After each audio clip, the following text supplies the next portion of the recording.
united with Christ. Meet local churches with open doors, serving throughout the Border Valley community and sharing the truth and hope of God's love and salvation. A presentation of Life Christian Broadcasting Television. And now, united with Christ.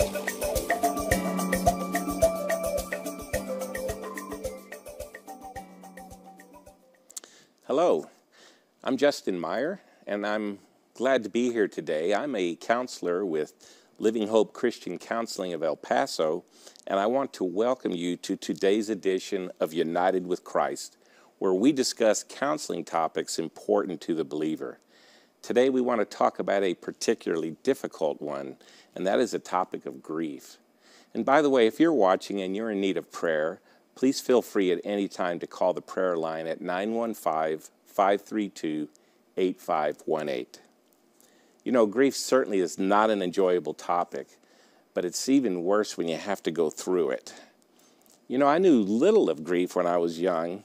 My first experience was actually with reading the Peanuts column in the newspaper back in the 1960s when I was growing up. You remember Peanuts? We had the two characters, Charlie Brown and his lovable dog Snoopy.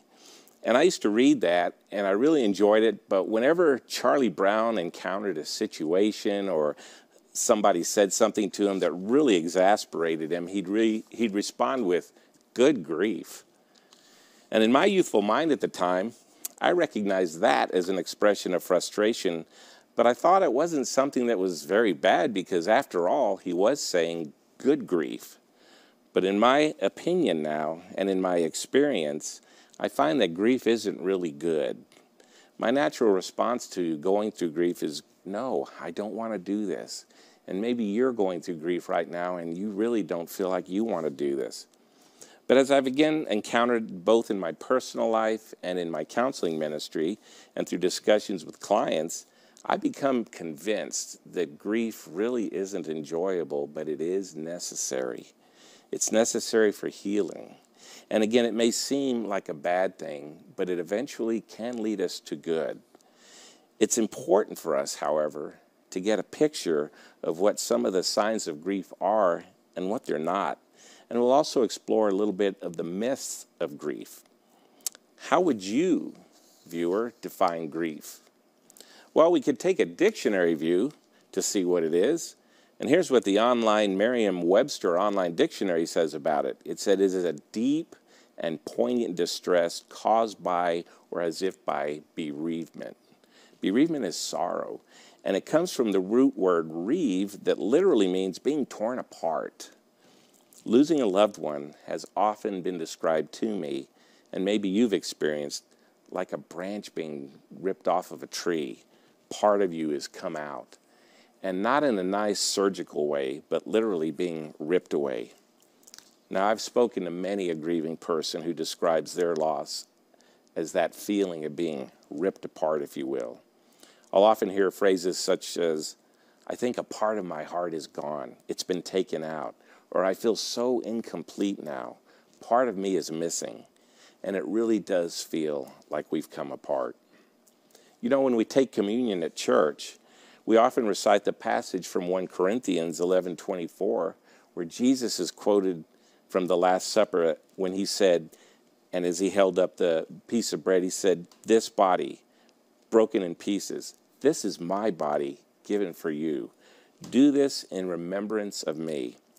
And when we hear that passage, we may think of, again in my tradition, like a small communion host being broken or chipped away a little bit that we gently break. We sometimes crack it or break it to reenact this passage from the scripture. But in reality, Jesus was holding up a piece of bread and he was tearing it. He was ripping it violently, if you will, to say, "This is my body. This is a sacrifice I'm going to make for you. I'm doing this for you." Ripping this apart is my way of showing to you, to his disciples at the time, that this is what is going to happen to him, to his body. It's going to be ripped apart.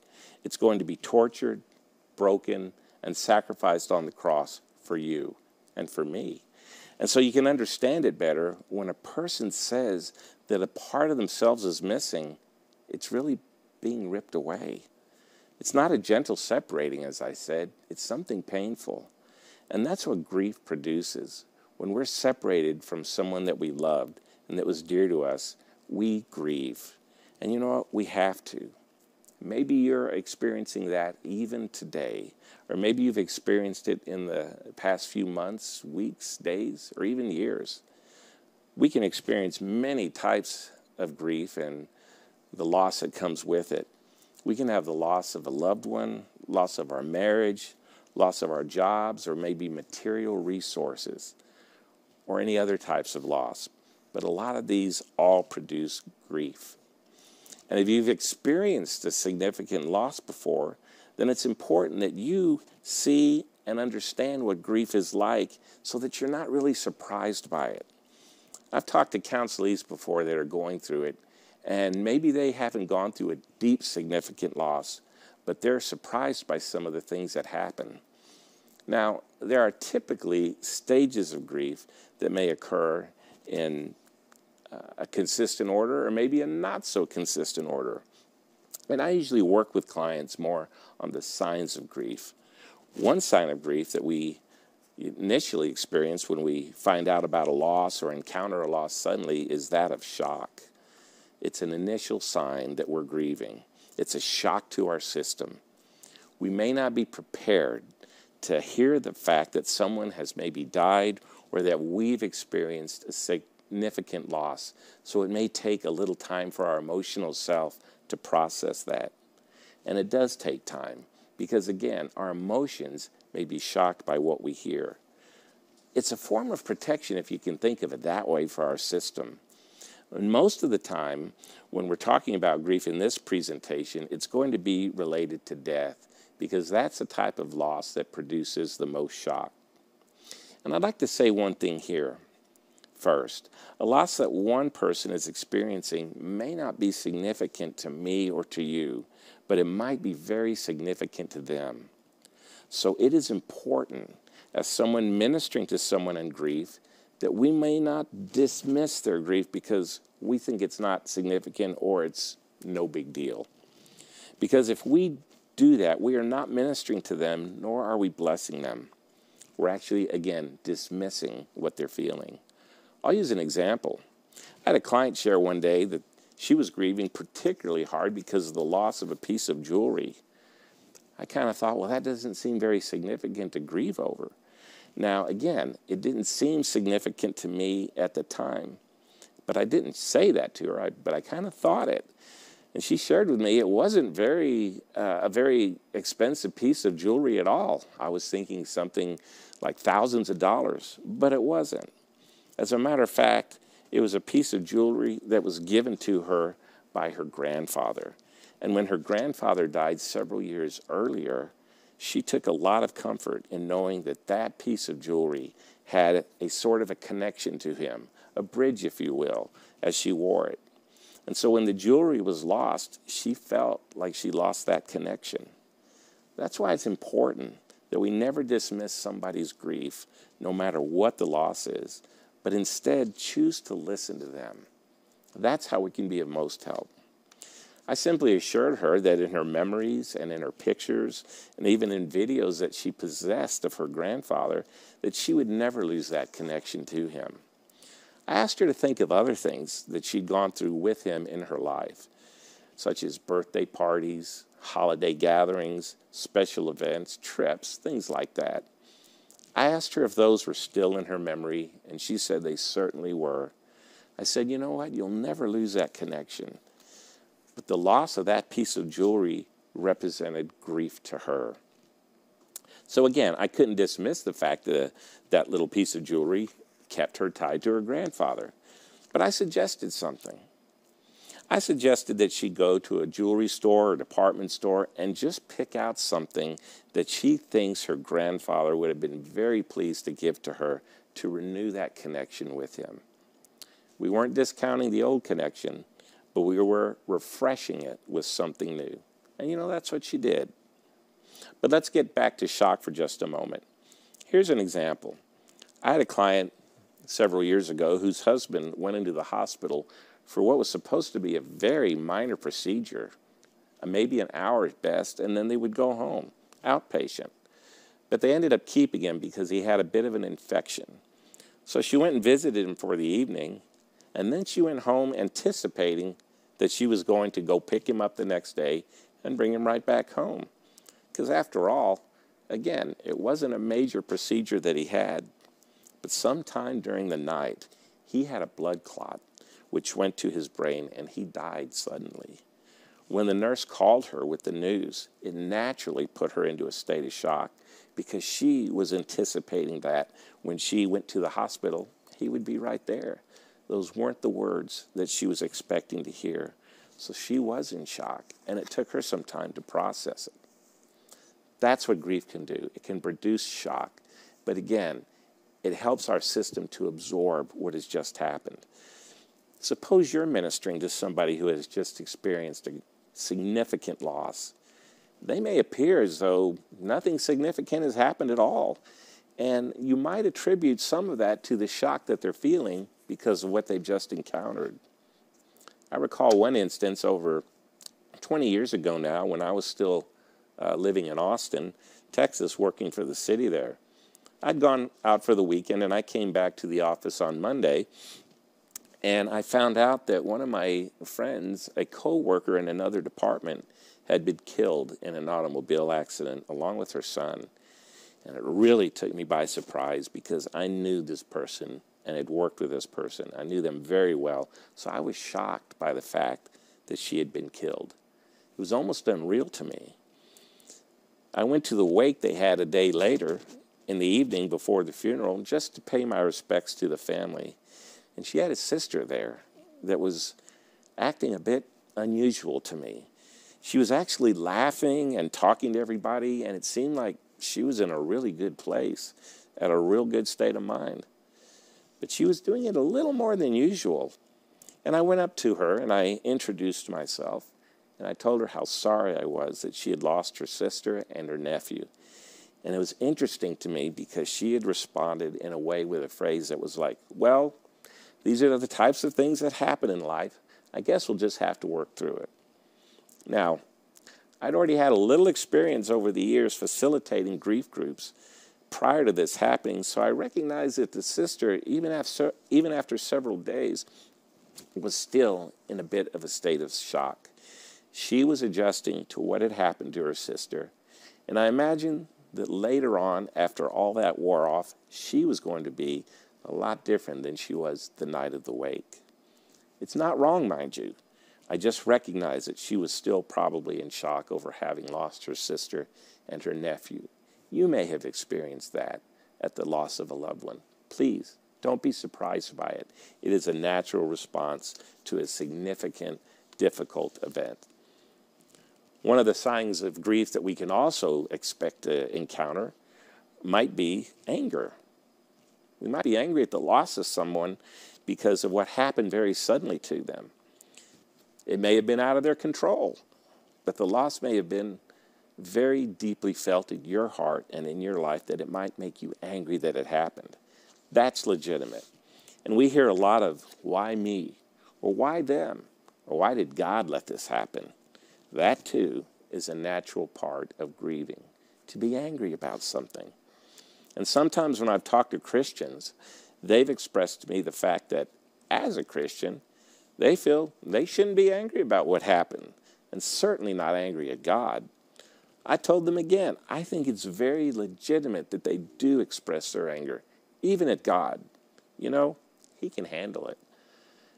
I shared last week when we were talking about forgiveness about a couple that I had counseled years ago as well in Austin, whose son was run over by a drunk driver.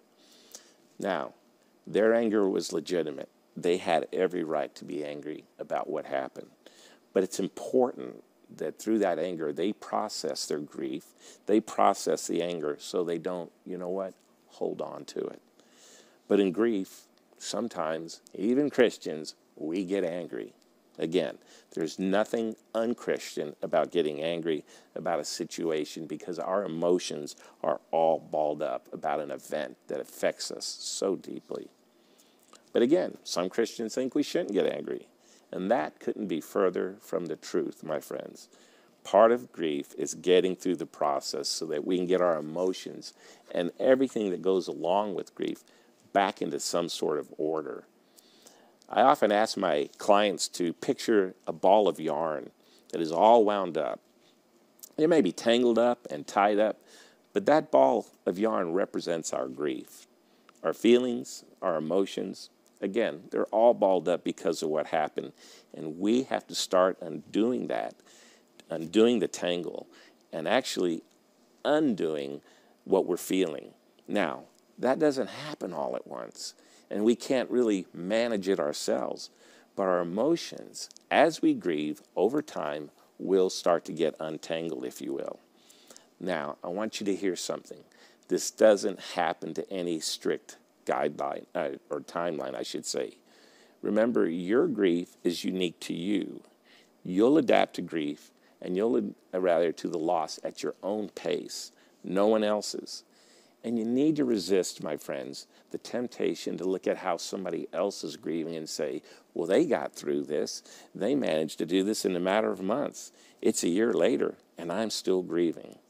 Please don't compare yourself to others. Again, your grief is unique to you. I often tell people that we don't handle grief, but it handles us. And what is most helpful to remember is that Christ is in the middle of that grief with us. You know, he empathizes. Isaiah says that he's someone who's acquainted with grief. He's been there. He's experienced it. He has sympathy. He knows all our grief, again, because he went through it himself. We can't ever say, as believers, that we're alone in this. He is with us. You know, one of the signs of grief may also be a denial, where we just simply say, that didn't happen, or they'll be back. This is really meant for somebody else. It wasn't my spouse that suffered a death. It was someone else's. Now, that kind of goes along with shock in a little bit of the time, because the shock is helping us process, but the denial is also helping us to process as well.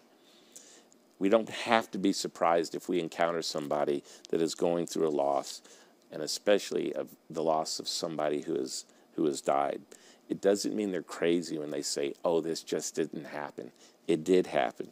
But it can also mean they're just in grief.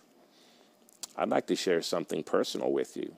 Almost 41 years ago, I should say, I was in a plane crash. I was with a friend flying one afternoon up in Colorado in our two-seater Cessna aircraft, and our engine failed. And we had just taken off, so we didn't have a lot of time, and we didn't have a lot of altitude, so we ended up crashing. We came down really hard, and in the process of coming down really hard, I suffered a broken back, and it injured and crushed my spinal cord and paralyzed me. My friend walked out, and he was okay. But when I was in the hospital, the doctors told me there was a chance that I would not walk again. And unfortunately, it turned out to be true. But I was in grief almost immediately after that. I was angry at God.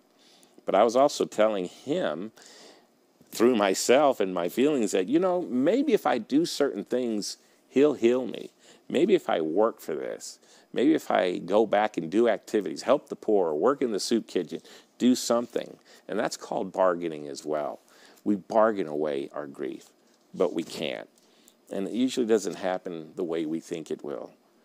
But grieving makes us more dependent on him. Through the process that I had to go through of grief, I began to see that he did care. He was with me. I could rely on him, and I could have hope for the future.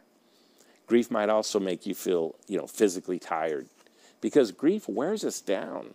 It wears our emotions down, and it makes us physically tired as well as being emotionally tired. And one of the goals that I have with my clients in counseling is to help them, again, work through the grief so they can return to some sense of normalcy again. Often when we're in grief, we want to get back to the way things were, but that's not really possible.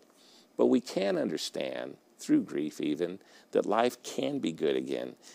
It just won't be on the previous terms we had. So I always encourage my clients, keep your expectations opening to what the new life will look like without that person in it or without that job in it.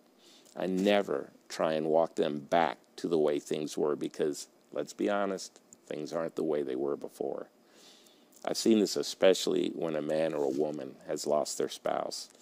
They may have known for a long time that the other person is going to die, or maybe they didn't know. But the fact is, if they've been with that person for a long time in their lives, they just can't see how they're going to continue on without them. We become a sort of security to one another. And when that person's gone and we don't have that anchor to hold on to, it can make us feel really strange, and it can even make us panic. How am I going to do this? How am I going to get back to normal again?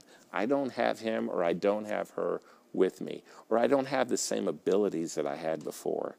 Now, there's no reason in the world to be embarrassed by that because it's perfectly normal. I had one client who had been married to her husband for over 50 years, and she came in sharing her feelings of grief, and she was a little bit embarrassed because she said, I just don't know what to do next, but I don't want to tell anybody I don't know what to do. I need to ask for help, but I'm not sure I should because I feel like I've always been able to control my situation and my circumstances, but this time I can't. So I asked her, I said, well, you were married how long? And she said, over 50 years. I said, how many husbands have you lost before? Well, she said, none. This is my first time. She had no plane of reference to go by on what to do next. But I told her, I said, you know, this is a suggestion. Marshal your resources, your family, your friends, your church family, those that are willing to step up and those that are willing to help you. I remember after my own accident that I just mentioned, lying in the hospital bed saying, what happens next? I had a sense of panic too, because number one, I was grieving my ability to walk that I just lost, but I had no idea even how to get up, how to dress, how to live life, how to drive, how to fix meals from a wheelchair. And it did cause me a sense of panic. But as I worked with the resources around me, my family was my greatest resource, but also the doctors, the nurses, and especially the physical and the occupational therapists. Because of all them and that support, I was able to learn how to live life again. I became comfortable again in my own skin, which I wasn't before. And so that's what I encourage people who are in grief to do. Marshal your resources. Again, whatever's around you, whatever you know that can help you to kind of achieve a sense of normalcy again. And of course, remember, Christ is our greatest resource. But if someone asks you, how can I help? And that's a question people will get a lot when they're in the midst of grief. Let them know.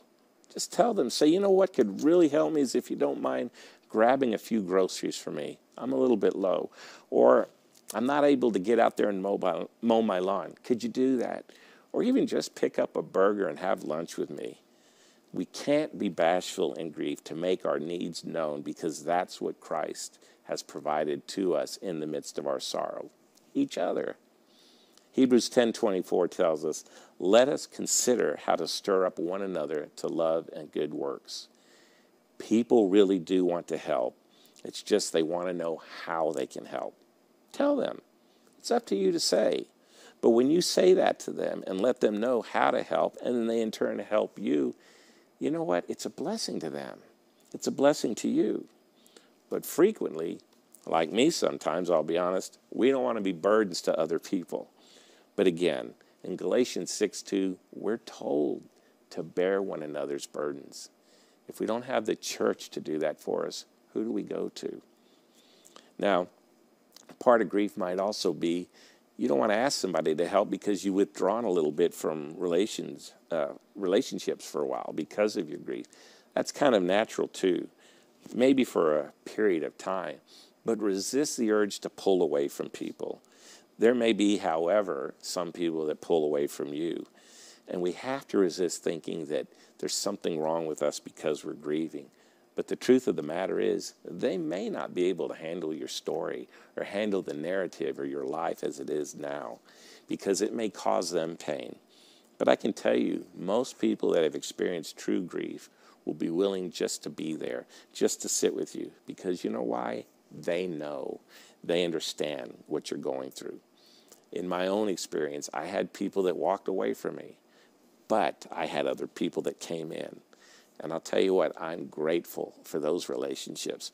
I'm grateful that God provided me the resources to help me move towards normal, but also move in hope again. And that brings me to another point. When you are in grief, you sometimes feel like there is no future. There is. Be assured, grief right now is, if you want to look at it this way, it's in your windshield. But at some point, it'll be in your rearview mirror. And at some point, you'll turn a corner where it won't be in your windshield or your rearview mirror, but you'll know it's there. It'll be there. You can't forget what happened. You can't forget the person that you may have just lost. Don't try to. As a matter of fact, it's a myth to say, get over grief. I have to get over it. We'll never get over it. Certain losses are just too deep. Certain people meant so much to us that we can't get over that type of a loss. What we do is we adapt to that loss. Think of it as a scar in your life. It'll always be there after maybe a surgery or something, but it's an emotional scar. But it keeps us reminding ourselves of who we are in Christ, how we depend on Him, and the depth of the relationship that we had with that person that we just lost. God gives us grace in the midst of our scars. That is our peace, that is our joy, and that is our hope. Remember Jesus Himself in the Gospel of John 11:33. He lost his friend Lazarus. He wept. So it's wrong for us to say, I shouldn't weep because I'm a Christian. The Savior of the universe wept over the loss of His friends. He knew He was going to raise Lazarus shortly, but He also saw the condition that sin brought into our lives, the sin that we allowed to enter in, but He came in to redeem. He came in to conquer death. So one day, remember, if you're in grief now, you will have those tears wiped away. There will be no more sorrow. There will be no more mourning. That's all for this program. But if you're in need of counseling, call Living Hope Christian Counseling at 915-772-2237. We have both licensed and professional counselors, as well as pastoral counselors who are ready to minister to you. So have a good week. And until next time, from myself, United with Christ, and the staff of KSCE and Living Hope Christian Counseling, God bless you richly in His Son.